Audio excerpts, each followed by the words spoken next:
Welcome to the Janelle King Show. I'm Janelle King, and this is Extra 106.3, and this is where we discuss kitchen table topics that are typically banned from family gatherings but are absolutely necessary in order to have a strong republic. And we do this by linking everyday issues to policy. And today's table topic, it's government assistance in America. Let's deep dive into government assistance in America. You see, entitlement programs like Social Security, Medicare, Medicaid, and unemployment benefits are government initiatives created to support those who truly need it. I'm talking about our seniors, disabled Americans, low-income families, and the unemployed. These programs are designed to provide a safety net, ensuring access to health care, food, and financial assistance. The goal is to help those facing hardship temporarily, encouraging personal responsibility and self-sufficiency so that they can regain stability and independence.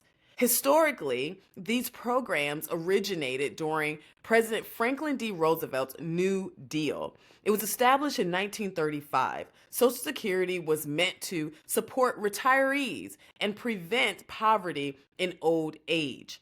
These programs was designed so that you could supplement your income, not necessarily depend on it.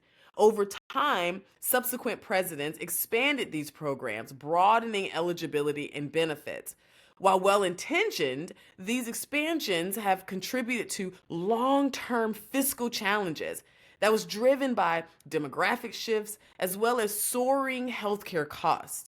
So today, the rising costs and the aging population threatens the stability of these programs. And without reform, projections warn us that the benefits will be reduced, that we will see higher taxes, and increased financial strain on our economy. So funding these programs mainly comes from payroll taxes paid by workers and employers. As the population ages, more and more people are retiring as well as living longer. And that means healthcare costs is on the rise and the system faces immense pressure. A lot of experts are warning us that unless reform is made, such as adjusting these benefits, raising retirement ages, or expanding the private sector options, if we don't do these things, these programs could become unsustainable, forcing benefit cuts as well as higher taxes for future generations. In recent legislative debates and along with the passing of President Trump's big, beautiful bill, House Republicans have proposed over $880 billion in cuts to Medicaid alone, including new work requirements for able-bodied adults. Another issue when it comes to our government assistance and our entitlement program is the conversation around immigration and illegal immigrants. So taking a closer look at recent actions and investigations surrounding immigration and welfare policies, the Trump administration has initiated an investigation into a California program that provides aid to the aged, blind, and disabled non-citizens. This investigation comes amid accusations of illegal distribution of federal funds. The Department of Homeland Security is requesting records from Los Angeles County's Department of Public Social Services related to these programs. Our DHS Secretary, Kristi Noem, criticized California politicians, accusing them of prioritizing undocumented immigrants over United States citizens. Well, in Congress, a proposed amendment by Senator John Crone sought to cut Medicaid funding to states providing benefits to illegal immigrants charged or convicted of serious crimes, including murder or sex trafficking. The politics surrounding these issues are extremely complex, and many are arguing that current policies unfairly reward those who break the law, while others emphasize the importance of supporting American citizens first. So although I'm listening to the many perspectives, I want you to hear directly from those who are working with the migrants who have been receiving these benefits to see if there is really something going on or if this is a minimal issue. So the debate is still on as to whether or not Illegal immigrants have received benefits or are currently receiving benefits from the government. All of this is causing so much angst and anxiety, particularly now that the big, beautiful bill has been passed. So I did a little bit of research, a little bit of digging myself, and I want you to hear what I came up with because I was able to find a podcast that talks about or was talking to a whistleblower who worked with these migrants that were receiving government benefits. Take a listen. I'm in Boston, Massachusetts, and this is my biggest exposed video yet. Our investigation started by driving 30 minutes outside Boston to a suburb called Marlborough. Even before arriving at the shelter, you can tell that this shelter is being deliberately hidden from the public. We see the same white tarp covering the hotel sign that we've exposed across Boston and New York. When you try to book a stay for any date at this Holiday Inn, you can't. Immediately upon walking toward the shelter, I saw what appeared to be a migrant driving a brand new car. We found out that he lives there and bought the car himself, but with what money? With what? What do you do for work? My name is John Featherstone. I'm a former migrant shelter director in Massachusetts. I helped out in a couple different sites. A year ago, I would have 10 empty rooms, but the state would still get billed $180 a night for those 10 empty rooms. It was the biggest mistake of my life. The biggest mistake of my life. The physical violence that I took, the mental torture that I took, the rapes that I saw that never got prosecuted, little girls being, and I would personally drive them to the police station and the state would just cover them up. You hear some really horrific stories that, either you let me pretend to be your husband or your boyfriend or your cousin or something or a kid. Every day I would order tens of thousands of dollars worth of product from him every single day, 7 days a week. The amount of money that we would spend on Ubers and Lyft was well in excess of $100,000 a month. Month? It's mind-boggling, isn't it? This gentleman who I do not know or do not recognize, if he lives in the shelter in Marlborough, what he does is he gets free housing every day. He gets free meals every day, but he's also signed up for EBT card benefits, WIC card benefits, probably got a cell phone and a iPad computer through the Obama phone program. So he basically lives for free. All of his human necessary items are for free. And if he receives EBT card and has a family, because one of the stipulations to live in the shelter is you have to be part of a family. So he probably has two kids, let's just assume. So he's probably taken in about $3,800 a month in EBT card benefits. He's probably getting his wife or his spouse or the woman that he's living with is probably be making about another $400 a month in WIC cards, women in crisis cards. The shelter, when I was there, provided free diapers, free formula, which I found that they actually ended up, because they were getting benefits, they were actually selling the diapers and formula on the black market, or selling one or more of their EBT cards on the black market. So essentially, people had all of their bills paid for and were bringing in excess of $50,000 a year. So as you saw yourself, a lot of these residents, they have brand new cars. They have nicer cars than probably you and I have. And but if I didn't have any bills and had $50,000 coming in, I'd be rich. So as you can see, we are not being truthful about the financial impact and the stress on our system. But history demonstrates the importance of responsible management of these programs. While they remain vital for so many, there needs to be reform to ensure they are sustainable for future generations. We owe it to our children, we owe it to our grandchildren to have a balance of compassion as well as fiscal responsibility. And preserving these safety nets without letting costs spiral out of control, ensuring that some of these safety nets are in place while having a balanced budget should be the focus. But who are we truly impacting with these changes? I've heard from many who claim that making these adjustments will lead to countless lives being left in shambles, or even worse, costing their lives altogether. So there's so much to discuss. Do not leave the table. We're going to take a quick break. And when we come back, we're going to jump right into all of this. You're listening to The Janelle King Show. I'm Janelle King. This is Extra 106.3. We'll be right back. Hello, everyone. My name is Suzanne Guy, and this is the Church's Moment. There is an incredible opportunity to start a distinct pro-life ministry at your church. We started one at our church about 5 years ago, and the fruit has been tangibly beautiful. We do monthly meetings that educate and equip the body of believers on sanctity of human life issues from womb to tomb by bringing in and featuring different pro-life leaders from all over Georgia, as well as featuring different ministries like post-abortion healing ministries or foster care ministries. There are so many great community partners out there. And then the second part of this pro-life ministry is having a care team. This is an opportunity to show moms in crisis, moms in unplanned, unwanted, or crisis pregnancies that the church is the place to run to, that the church is a safe haven and a place to go for tangible help, real hope, true compassion, friendship, and discipleship. And yes, an opportunity to share the gospel in both word and deed. Brothers and sisters in Christ, will you consider starting a distinct pro-life ministry at your church? It's so easy. Please contact me today to find out how simple this is.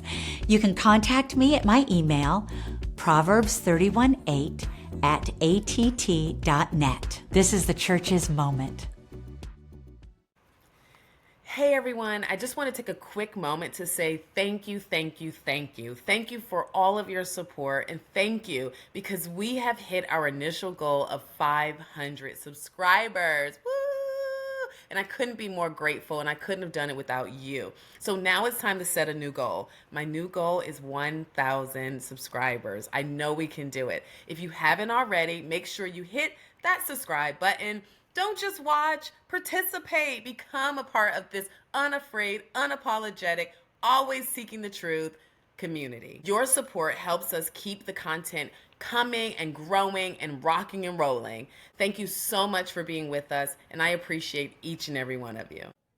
This is the Janelle King Show right here on Extra 106.3, where we discuss kitchen table topics that are typically banned from family gatherings, but are absolutely necessary in order to have a strong republic. And if you're joining us for the first time, don't worry. You can catch an encore episode tomorrow at 9 a.m. right here on Extra 106.3. And remember, our podcast drops every Tuesday wherever you get your podcast. And if you're feeling eager, you can watch the video podcast right now on YouTube. Just remember to subscribe to our YouTube and Rumble pages, and your likes, comments, and shares are always welcomed. Now grab a seat and let's get back to the table. Welcome back to the Janelle King Show right here on Extra 106.3, where we discuss kitchen table topics that are typically banned for family gatherings, but are absolutely necessary in order to have a strong republic. And we do this by linking everyday issues that you are dealing with on a consistent basis directly to policy. So today's table topic is government assistance in America. We're going to deep dive and understand where this is coming from, what is it all about, and if we need it as a whole. Before the break, we reviewed the core issues facing America's entitlement programs, from Social Security, Medicare, and Medicaid, and unemployment benefits, all designed to support those who are truly in need, like our seniors, disabled Americans, and low-income families. But while their purpose is to provide a safety net and encourage independence, it has done the exact opposite, leading to generations of family dependency, rising costs, and demographic shifts threatening our long-term sustainability.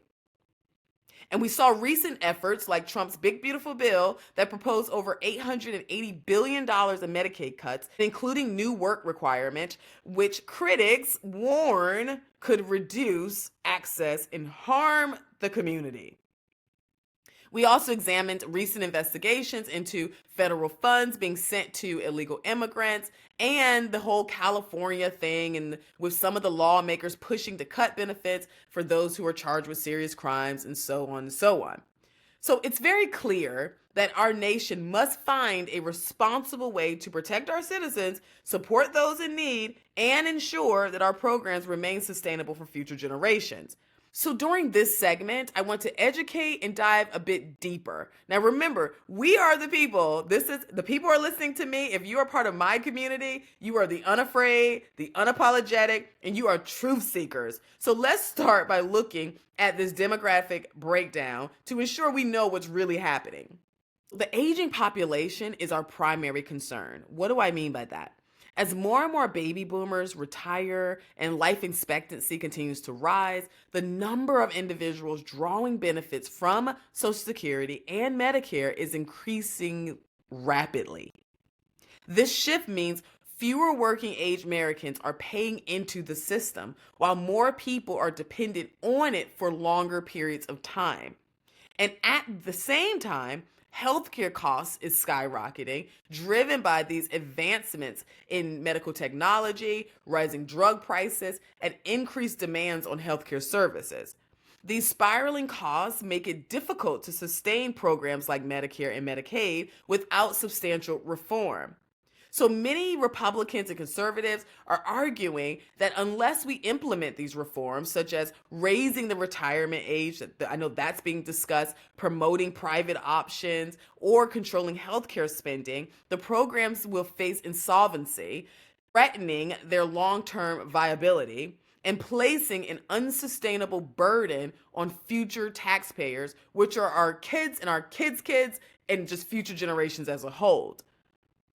Additionally, rising healthcare costs and inflation are driving up living expenses for many Americans, which in turn increases SNAP benefits, which is where our food stamps and all that stuff comes into play.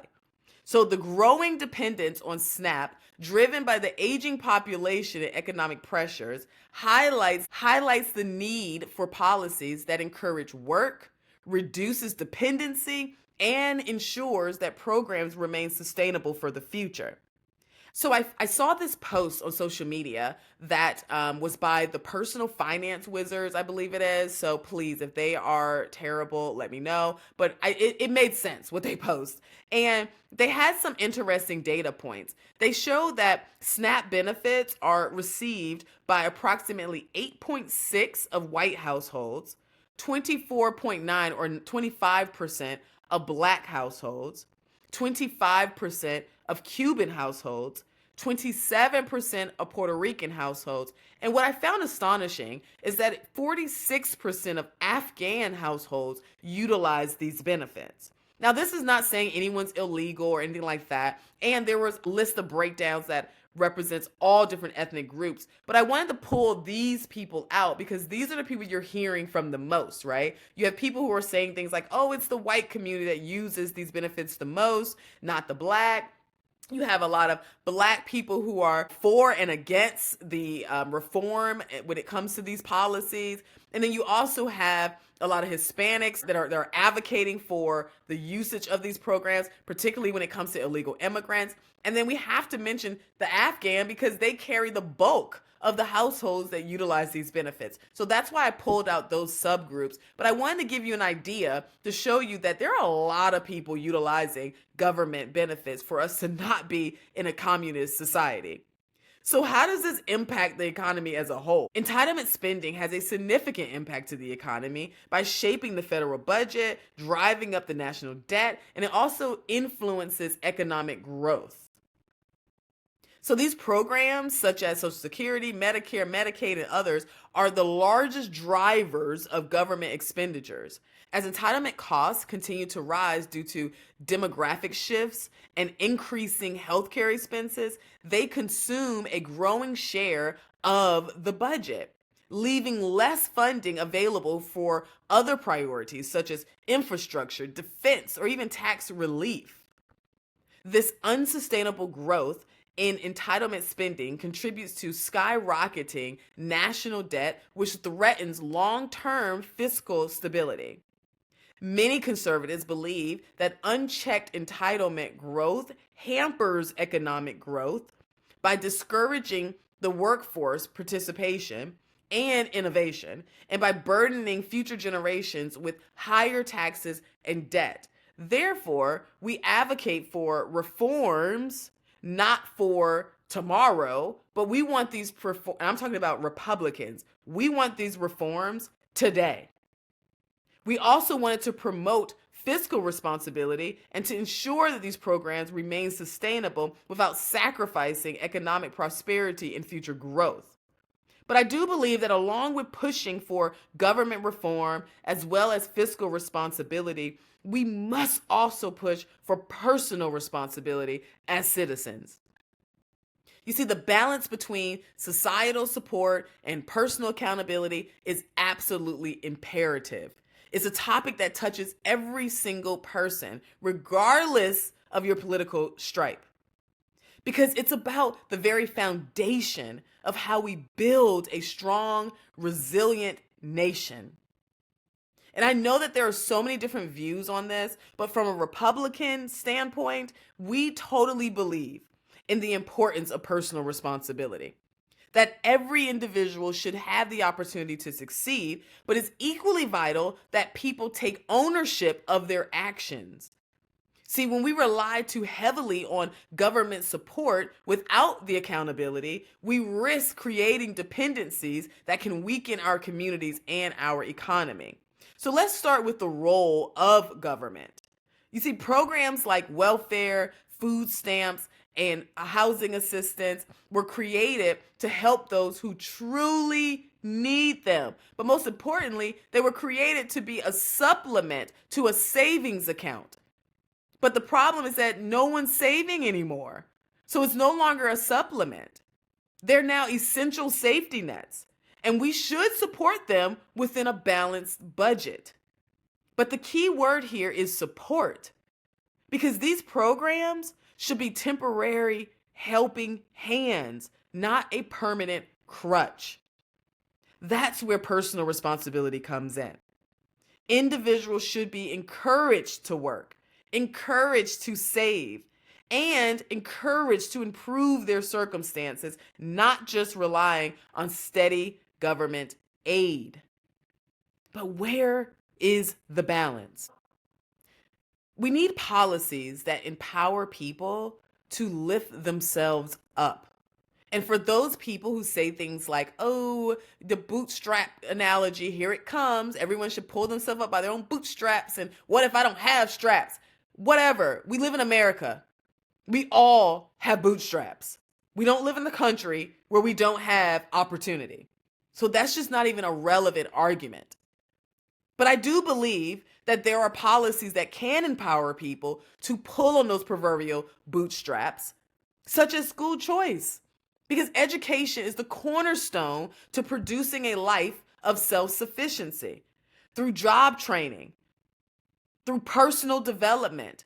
These are all ways that we can kind of form and empower people to be self-sufficient rather than creating a system that rewards inaction.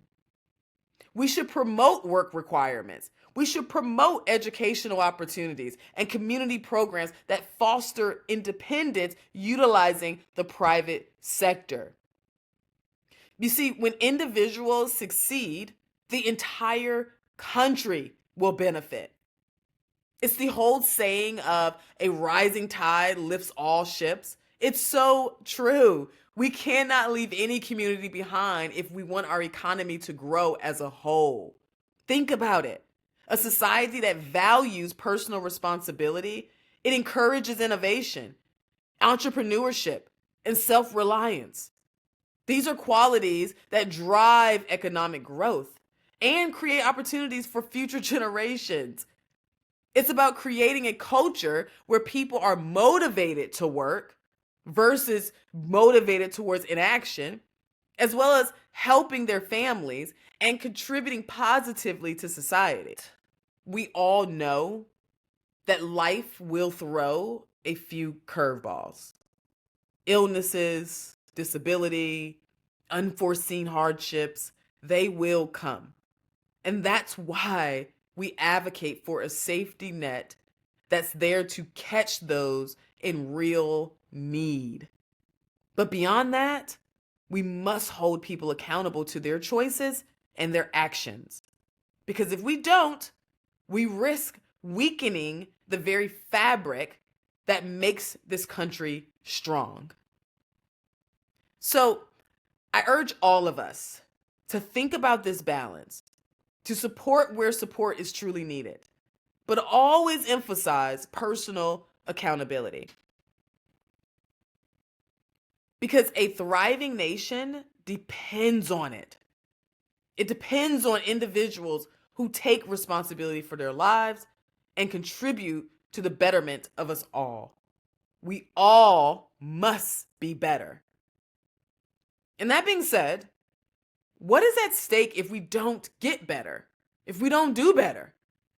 And why does it appear to be this huge divide between the individuals who are recipients of these benefits as well as the activists?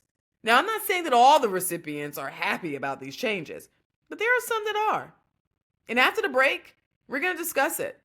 We're almost there. Don't leave the table. You're listening to The Janelle King Show right here on Extra 106.3. We'll be right back. Hello, everyone. My name is Suzanne Guy, and this is the Church's Moment.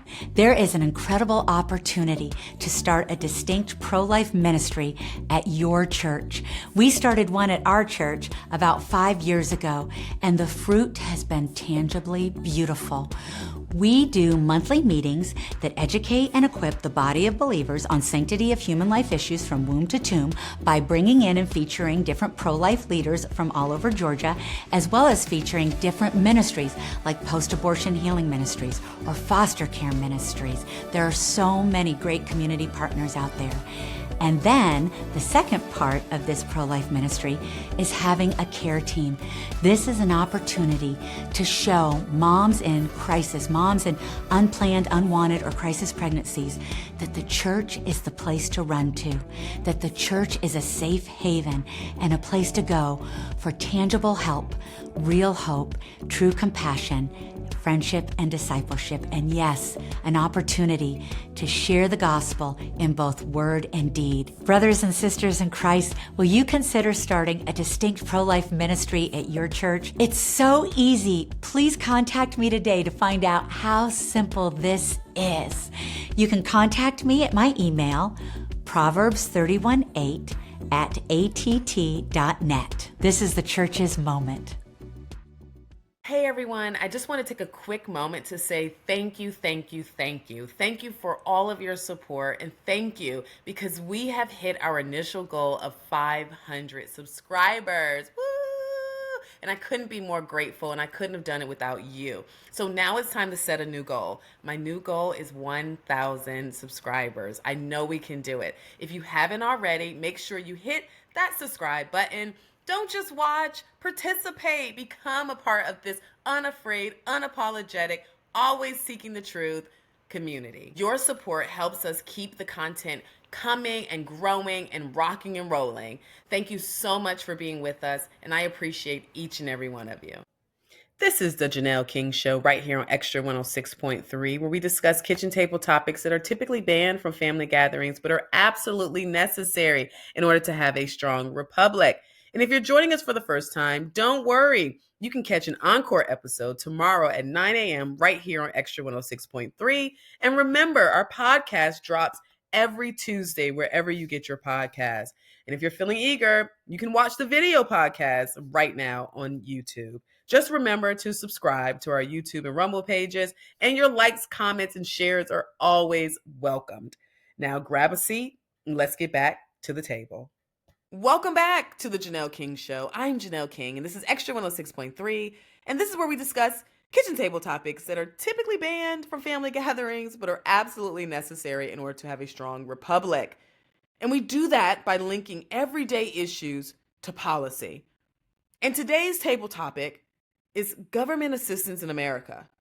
We are discussing government assistance in America. And if you're joining me for the first time, we are discussing the devastating long-term effects of overburdening our entitlement programs and why we need reforms to ensure they're sustainable for future generations.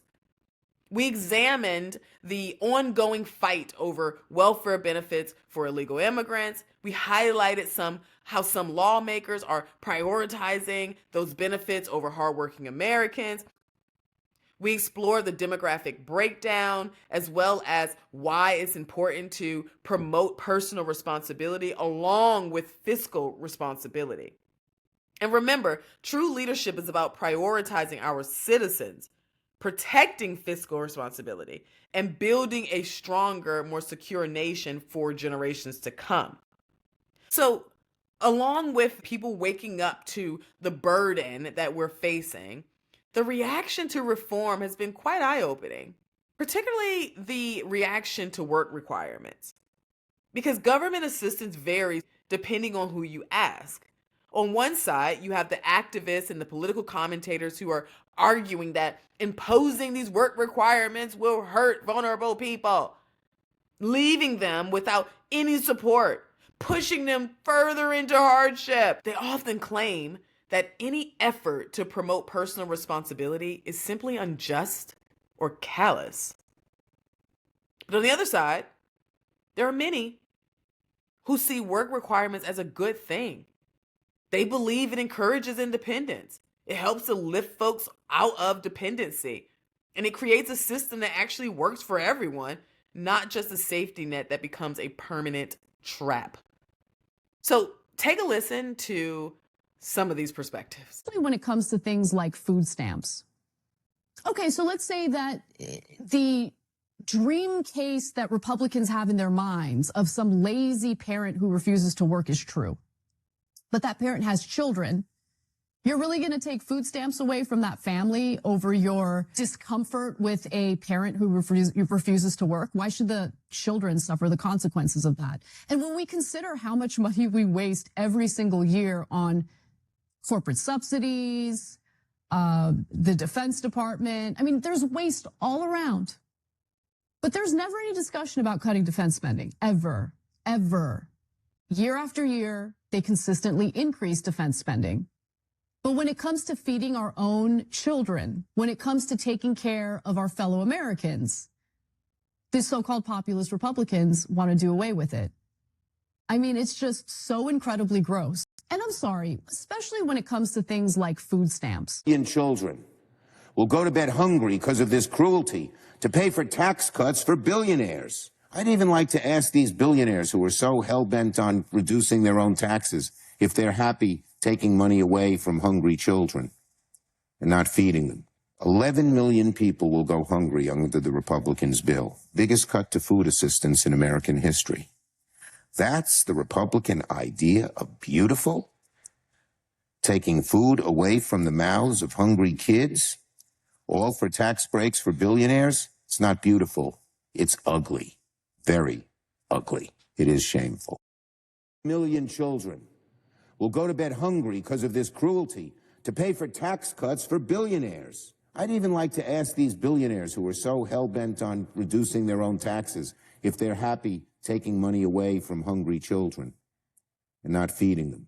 11 million people will go hungry under the Republicans' bill. Biggest cut to food assistance in American history. That's the Republican idea of beautiful? Taking food away from the mouths of hungry kids? All for tax breaks for billionaires? It's not beautiful. It's ugly. Can't food stamps, so what? I get all kind of snacks while I'm sitting here chilling or whatever, paying no bills. No bills. I'm on government assistance. My son back there with his snacks. Government assistance, 3 canned food. I just got a letter from DHS. They have cut off my food stamps, cash assistance, disability for me, all 6 of my kids, and my Section 8. What do they expect me to do? I can't go out and get a job. To everybody out there who's talking about this is what you voted for when you voted for a Republican because you're mad because they're cutting food stamps, I want to let you all know that I am glad that they are cutting food stamps for people who are able-bodied adults without a dependent. If you are an able-bodied adult without any dependents, why is it that you are receiving food stamps in the first place? Why is it that you cannot get up and go to work like everybody else since you are an able-bodied adult without dependence. I'm glad that they're cutting food stamps. Now, I am not someone who thinks that nobody should ever get government assistance. You have fallen on hard times. I think it's fine if you need to get government assistance for a time. But I think there should be a limit to how much government assistance a person receives, especially if that person is an able-bodied adult. I've seen so many people abuse this system. If you are an able-bodied adult, the government is not the one who is responsible for you. You are the one who is responsible for yourself. It is up to you to take care of yourself. Now, if you need food stamps or you need government assistance for a time, maybe you fell on hard times, maybe you got laid off through no fault of your own, and you need government assistance for a time, that's fine. But it's a problem when you try to live on government assistance and make it a lifestyle.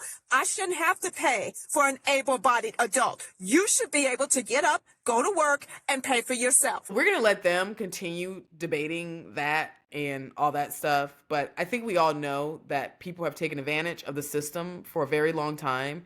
And unfortunately, the Band-Aid has to be ripped off. But who is truly at stake if we don't address this matter in a timely fashion? Well, I was watching a history show on this app called Great Courses Living. Oh my God, I recommend everyone get it. Oh my gosh, Great Courses Living is everything. But anyway, the show was filmed in the 90s, and the prediction at that time was that we would run out of Social Security funds by 2035 if we're not careful. Guys, that's just 10 years away. So this is a critical issue. And I heard a friend of mine say, she was like, I'm one of those people that like it where, or I prefer for these type of changes to happen in an unbuttoning fashion versus a tearing away. And I really like how she put that, because I do believe that there are times when we need to unbutton things rather than tear it away. However, I think we're at a critical point right now where tearing it away is kind of our only option. So this is an issue that affects every single one of us, and more importantly, the generations ahead of us. And if we don't act quickly and decisively, the implications could be devastating for our children and grandchildren. To be clear, entitlement programs like Social Security, Medicare, and Medicaid were created to help those in need, not those who can get up and go to work. They're vital, but they're also growing faster than we can sustain. And if we continue down this path without reform, our future generations could face a massive decline in benefits, rising taxes, as well as a fiscal crisis that can threaten the very foundation of our economy. Think bread lines, think food rationing, think more and more people requesting help that we don't have. Can you imagine what that will look like? But here's the truth.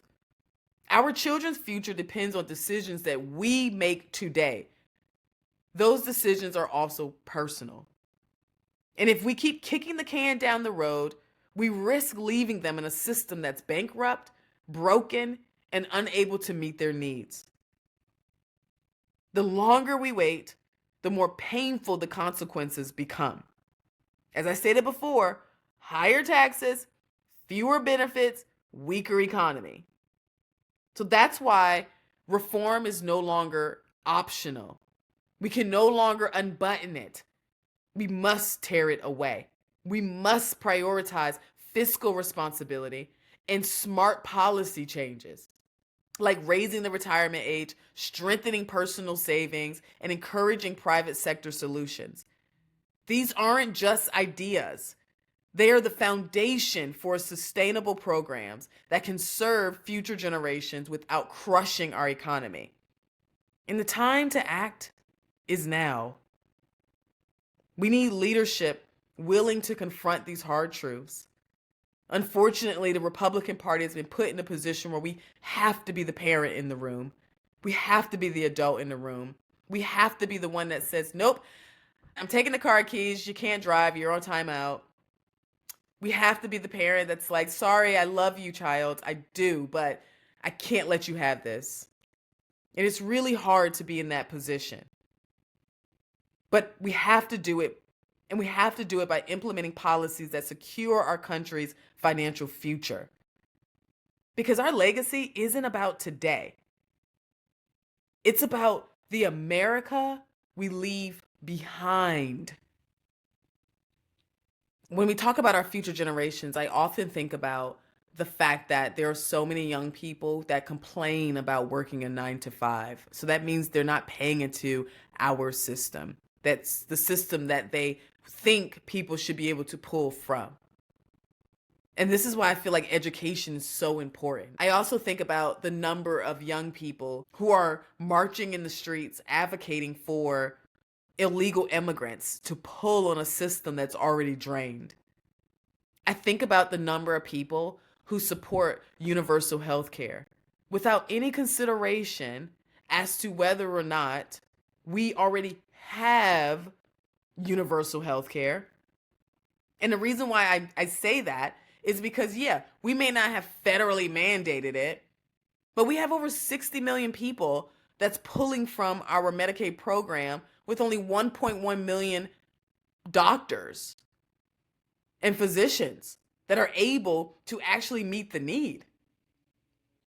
So the problem I see when I hear people who advocate against the tearing away from these bad policies is that I hear this compassion that is spewing out of them that's not rooted in reality. It's the idea that money grows on trees. I swear I think these kids think that money just comes out the air. I promise that I think that these young people believe that small businesses are all millionaires and billionaires, and that these small business owners have money that they're stashing away to keep from you, and that they're not entitled to make a profit in order to maintain their standard of living or to utilize that profit for something that they want because they worked hard to earn it. Like small businesses are just high cost hobbies that's designed to help you take care of yourself, but not the owner. We got to get it together. We've got to stop doing this. We can't keep producing generations of lazy people. If the people who were utilizing these benefits were people who truly needed it, and that was only people who truly needed it, only our seniors, only our disabled, we wouldn't have these problems. But the arguments are not coming from them. The arguments are coming from those who are benefiting from these benefits without paying into it while having the means to support it. Those are the ones. So the time to act is now. We need leadership that is willing to confront these hard truths, that's willing to tell the truth, that's willing to be the adult in the room to say, I'm sorry, but you can't have that. And that can implement policies that secure our country's financial future. Because our legacy is not promised. And our legacy is not about today. And legacy is not built overnight. And it's certainly not maintained by weak men. It's about the America we leave behind for our children. So until we finally get it together, and hopefully we're on the right track, to all of my people, stay unafraid, stay unapologetic, and never stop seeking the truth.